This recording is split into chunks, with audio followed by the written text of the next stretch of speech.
Hello दोस्तों, स्वागत है हमारे YouTube चैनल IT सॉल्यूशन में। मैं आपका दोस्त और होस्ट जयचंद्र झा आपसे कुछ बहुत ही इंपॉर्टेंट टॉपिक के बारे में बात करने वाला हूं, जिसमें आज हम बात करेंगे। ये आप सब लोग जानते हैं, ये मार्च का महीना है और मार्च का महीना टैक्स और इस सबसे फाइनेंशियल प्रोडक्ट से रिलेटेड के लिए बहुत ही इंपॉर्टेंट माना जाता है। और जैसा कि आप लोग जानते हैं, अगर आप लोगों ने अपना टैक्स रिटर्न नहीं फाइल किया है तो आप अपना फाइल लास्ट डेट था ये 31 दिसंबर गवर्नमेंट ने किया था, इसको 31 मार्च तक आपको कर देना है। अगर आपने अभी तक नहीं किया है तो कुछ लेट फी दे करके भी इसको 31 मार्च तक आपको कंप्लीट कर देनी चाहिए। तो अगर आपने अपना इनकम टैक्स रिटर्न फाइल नहीं किया है तो किसी टैक्स कंसल्टेंट से सलाह लेकर के आप अपने को फाइल कर देना है।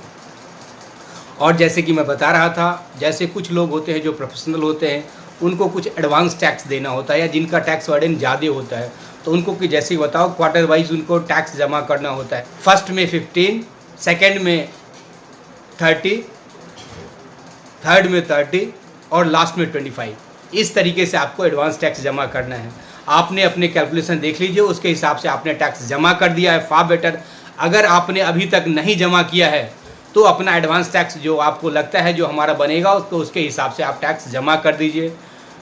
आपको अगर आपने जमा नहीं किया तो हो सकता है इस पर ज़्यादा ब्याज आपको देना पड़े। इसके बाद में जो बात करने वाला हूँ आपको इनकम टैक्स। आप अगर आपने अपना इनकम टैक्स बचाने के लिए कोई सेक्शन 80C में आपने 1.5 लाख तक का इन्वेस्ट कर लिया है, फार बेटर है। अगर आपने नहीं किया है तो ये लास्ट मौका है आपके लिए। 1.5 लाख तक का सेक्शन 80C में आप इन्वेस्ट करके टैक्स इस फाइनेंशियल ईयर का ये लास्ट मौका है आपके पास। आप सेक्शन 80 और अगर आपने 1.5 लाख तक कर लिया है तो सेक्शन 80D में आपका जो हेल्थ इंश्योरेंस है उसके तहत ही 25,000 का बेनिफिट आप हेल्थ इंश्योरेंस करवा के ले सकते हैं। और इसके साथ ही 25,000 का अपने पेरेंट्स का, अगर आप 60 प्लस में अगर पेरेंट्स हैं तो उनका भी आप।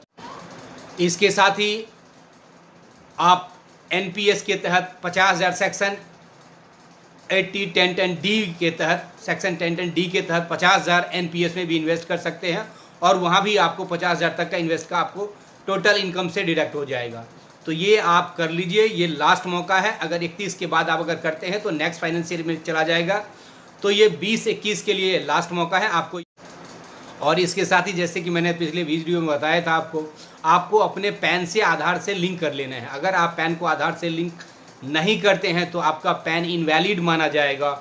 आपको हैवी पेनल्टी देनी पड़ेगी, 10,000 तक पेनल्टी देनी पड़ सकती है। 1,000 तो गवर्नमेंट ने CBDT को दे दिया है, अलाउ कर दिया है उसने। सेक्शन 234H के तहत उनको एम्पावर किया गया है। तो आपको पैन का आधार से लिंक करने हैं, नहीं तो आप कोई भी फाइनेंशियल प्रोडक्ट में इन्वेस्ट नहीं कर सकते। डिविडेंड आपको नहीं मिल सकता, बैंक FD नहीं कर सकते, म्यूचुअल फंड में नहीं कर सकते। जहाँ भी KYC से रिलेटेड होगा आप ये कर नहीं सकते हैं। इसके साथ ही आपने अगर PPF, NSC और सुकन्या समृद्धि इस तरह के प्रोडक्ट है, उसमें मिनिमम साल में होता है जो आपको कुछ जमा करने का। PPF में 500, NSC में 250 और सुकन्या समृद्धि इसमें अपना कुछ कंट्रीब्यूशन ज़रूर कर लीजिए, नहीं तो ये नील माना जाएगा। फिर इसके लिए आपको डॉक्यूमेंटेशन करना पड़ता है और आपको टाइम भी लगता है। इसके साथ ही अगर आपने अपना KYC अपडेट नहीं कर लिया है, जो भी आपका जहाँ भी म्यूचुअल फंड में आपको KYC अपडेट करना है, 31 लास्ट मार्च है। बिना KYC अपडेट का आगे आप इसको विड्रॉ नहीं कर सकते, ज़्यादा इन्वेस्ट नहीं कर सकते। ये RBI की गाइडलाइन है, हर बैंक को गाइडलाइन दिया गया है। अपने कस्टमर का, हर म्यूचुअल फंड को दिया गया है, अपने कस्टमर का KYC को अपडेट कर देना है। ये आपको कर लीजिए। इसके साथ ही आपको अपने म्यूचुअल फंड में आधार को लिंक कर देना है। जहाँ भी आपने म्यूचुअल फंड कर रखा है वहाँ पे आधार आपने ऑलरेडी लिंक हुआ है। अगर आपका नहीं हुआ है तो उसको आधार को आप अपने म्यूचुअल फंड से लिंक कर दीजिए। जो अभी आपके एडवाइज़र है वो आपको उसमें हेल्प करेंगे, अदरवाइज आप कमेंट करेंगे, मैं उसमें आपको हेल्प कर दूंगा।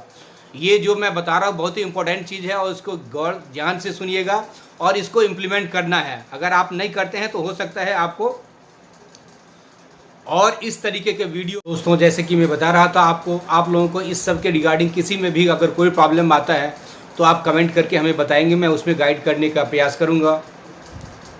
और इस तरीके का और किसी भी सब्जेक्ट पे अगर आपको वीडियो चाहिए, आपको लगता है इसमें के बारे में, तो आप हमें कमेंट करेंगे, मैं उसमें बनाने का प्रयास करूंगा। हाँ दोस्तों, और अगर आपको ये वीडियो पसंद आया हो, आपको लगता है ये काम की चीज़ है, तो तो हमारे चैनल को लाइक और सब्सक्राइब जरूर कर दीजिएगा। नए हैं तो सब्सक्राइब जरूर कर दीजिएगा।